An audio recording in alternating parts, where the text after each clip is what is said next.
Good morning everyone. Welcome back to my channel and again welcome to another exciting vlog. আজ সকাল সকাল চলে এলাম মথুরা। হ্যাঁ, মেইন মোটিভ হচ্ছে ওখানটায় মথুরা বৃন্দাবন। এই প্রথমবার আমাদের আসা, আগে কখনো আসেনি আর যখন তখন চাইলে চট করে আসাও যায়। যখন আমাদের প্ল্যান হয়েছিল তারপর একের পর এক প্রবলেম তো আসতো, তখন আমরা ডিসাইড করেছিলাম এখন কোনো এক্সাইটমেন্ট না, যখন আমরা ওই মাটিতে যাব যা হবে ওখানটায়। তো যাই হোক, কথা বলতে বলতে তো চলে এলাম হোটেল। যদিও এখন দুপুর টাইম কোনো মন্দিরই খোলা থাকবে না। প্রথমে খুব খিদে লেগেছে, এখন আমরা কিছু খাবো।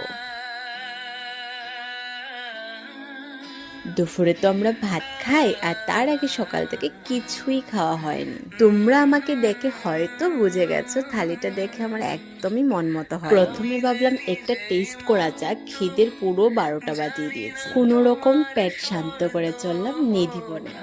এখানে এসে শুনি মন্দির নাকি বন্ধ আছে, 3:30 4টা নাগাদ খুলবে। তো ততক্ষণ আমরা ওখানটার কয়েকটা দোকান ভিজিট করলাম, মালাই লাসি খেলাম, তারপর চলে এলাম। আর এই সেই নিধিবন, 500-1000 বছর পুরনো কথা শুনে শুনে আজ সেই জায়গায় চলে এলাম। এখানে যে গাছগুলা দেখছো এগুলো সব গোপী, মানে বুঝতে পারছো 500-1000 পুরনো গাছগুলো এখনো আছে। তোমরা তো সবাই জানো এই সেই নিধিবনে শ্রী রাধারানী আর শ্রীকৃষ্ণ ঠাকুর সবসময় এখানটায় রাস করতে। জানা গেছে এই মন্দির নাকি 5টার পর বন্ধ হয়ে যায়, কারণ এখনো নাকি রাধাকৃষ্ণ রাস করে। এই যে এখান থেকে পুরো নিধিবন দেখা যায়।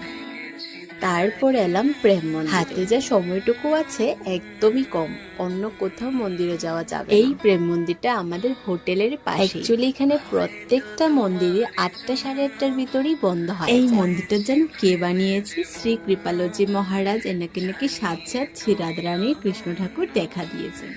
তো এই হচ্ছে আজকে আমার ছোট্ট একটা ব্লগ। আশা করছি তোমাদের অনেকটা ভালো লাগবে। দেখা হবে নেক্সট কাল ব্লগে, ততক্ষণের জন্য টাটা।